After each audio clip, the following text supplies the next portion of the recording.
Hello body. Because I just say kurara pasi. Oh, you're just resting.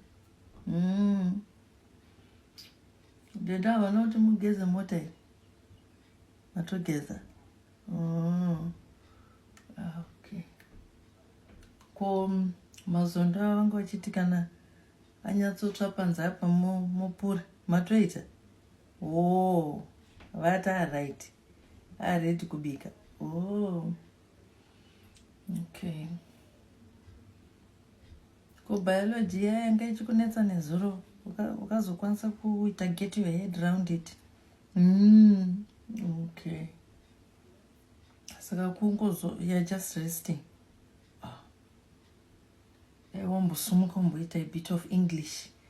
Aiwa sumuka. Resting. Aiwa. Tese toda kuzorora. Kana nesu toda kungozorora. But tichatozorora kana imi makuzvimiririra. Makugona kuzviriritira. Nesu totorowo mafemo toita rest. Sumukai body. Aiwa, sumukai. A bit of English.